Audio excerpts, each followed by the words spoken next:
Hello students, today we have to move for the next continuation part in the lesson, labor.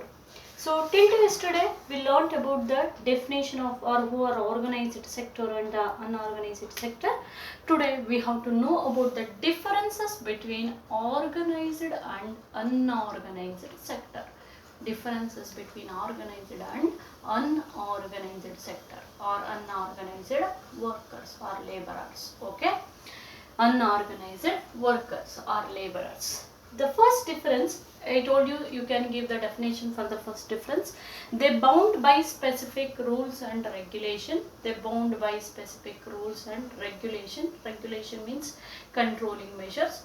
So they do not bound by any specific rules and regulation. The second one is they will get the fixed wages. Fixed wages in the sense fixed salary they can get. Wage means salary. They will get the fixed wages. They do not get the any fixed wages. Okay.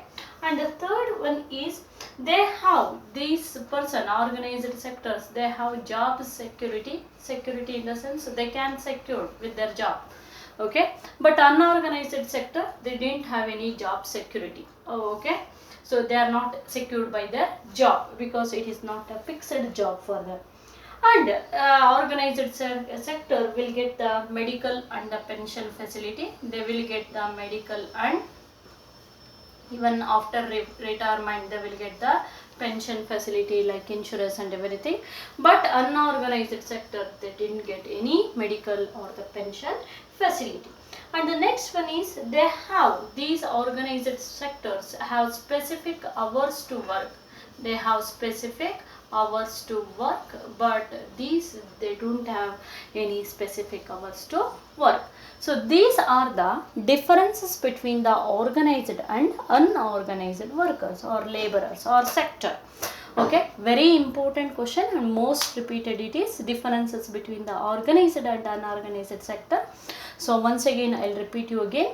First one, you can give the definition. They bound by the specific rules and regulation, and that opposite, they do not bound by any specific rules and regulation. They have fixed wages, but unorganized sector they didn't have any fixed wages. Wages means salary. And they have job security. They didn't have any job security. They have medical and the pension facility, but they didn't have any medical and pension facility. And the next one is they have specific hours to work. Unorganized sector they didn't have any specific hours to work. Okay, so these are the differences between organized and unorganized sector. Very important and most repeated question this is. Okay. Yes, next we have to know about the labor inequality. So what is mean by labor inequality? Labor inequality is also known as labor discrimination. Keep in mind, it is also known as labor discrimination. Discrimination means, I told you already, division, dividing the people, okay, based on work, skill, talent, everything, that is called as the labor inequality. Even in a salary also it is very important, because if you are who are the persons involving in a construction of a houses, there only we can get the difference there. The male has get the more like 850 rupees wages per day, but the female only has get the 400 or 450 rupees per day. There in a salary or compared to the men work, the female has doing a more work actually in a construction of a house, but they are giving a very less salary. That is also one kind of labor inequality or labor discrimination. Yes, these organized workers are divided into three sectors, namely they are divided into three sectors. One is called the primary sector, the second one is secondary sector, and the third one is tertiary sector.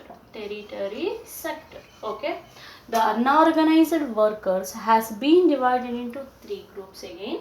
They are the primary sector, secondary sector, and the tertiary sectors. Who are primary sectors? The workers who worked in the field of production in the sense utpadaneyalli ತೊಡಗಿರ್ತಾರೆ. So good example if we are taken agriculture. Okay, so because many of the raw materials will supply from the agriculture only, they are called as they are categorized as the primary sector. And the second category, that is the secondary sector, the workers who are involved in an industry or manufacturing in the sense where it is manufactured. I think you know about that. That is in industry. Okay, that is called as secondary sectors. And who are tertiary sector, the third category, it is the workers who are involved in the marketing. So after manufacturing, marketing is very important, is it not? To sell the things. Okay, so the workers who are involving in the transportation or market, everything, that is called as the tertiary sector. Totally, organized sector has been categorized into three categories. One is called primary sector, second one is secondary sector, and the third one is tertiary sector.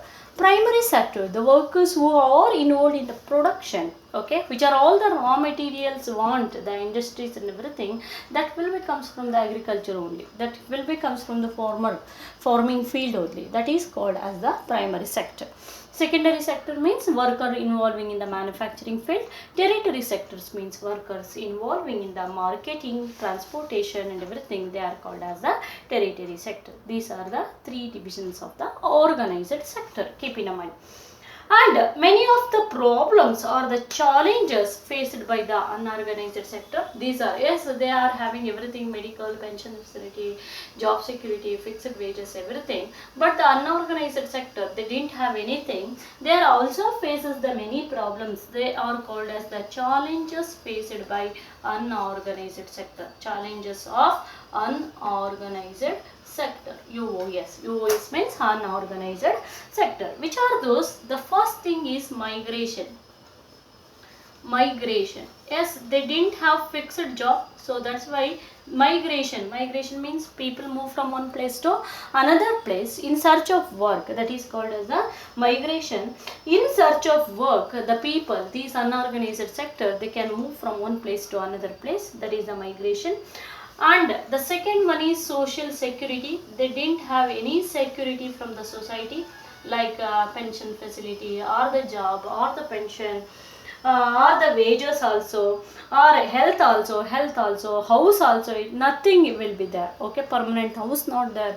So that is, they didn't get any social security like house, health, water, food, or the job, or what salary, nothing at all. Okay, they didn't have any social security. That is the second challenges. And the next one is legal framework. Okay, so legal framework in the sense they didn't have any fixed wages actually, and they didn't comes if they are not getting a salary or like that, they can move for the court. But here there is no chance to move for a court actually, because they didn't get the fixed wages here. Okay, that wage will be declared as per their work. If they do the work, they will get a wages, otherwise they will not get a wages. And they didn't have a holidays also, but these organized sector, they can have a holiday, but they didn't have legal framework. Okay, they don't want to work as legally actually. If they were working, they will get a their life will be settled, otherwise not. That is the legal framework. And these unorganized children, they are facing a child labor, because they are migrated from one place to another place. Who? Unorganized sector. So they didn't have those people, unorganized sector people, they can't children, they can't able to get an education. So they have those people, because they are suffering from the poverty. So those people send their children to the work, that is child labor we can see there. And the physical and mental exploitation, both were, they are exploiting. Okay, exploiting in the sense they are so we can see the many of the peoples lived in a hut like that. So I mean physically also they are getting tortured because of their poverty, not having a food or the wealth, nothing. And mentally also they are tortured because of poverty. Okay, physical and the mental exploitation, these were the challenges faced by the unorganized sector. This is also very important. One is migration, the second one is social security, and the third one is legal framework, fourth one is child labor, and the for last one is physical and the mental exploitation. These are the challenges faced by the unorganized sector. So for this minimum for 3 marks they are asking, you want to explain also, not don't want to write only the points, you have to explain those points also, then you will get the full mark. So almost the lesson has completed. From tomorrow onwards we have to start the third lesson. Thank you all. Keep watching and keep learning.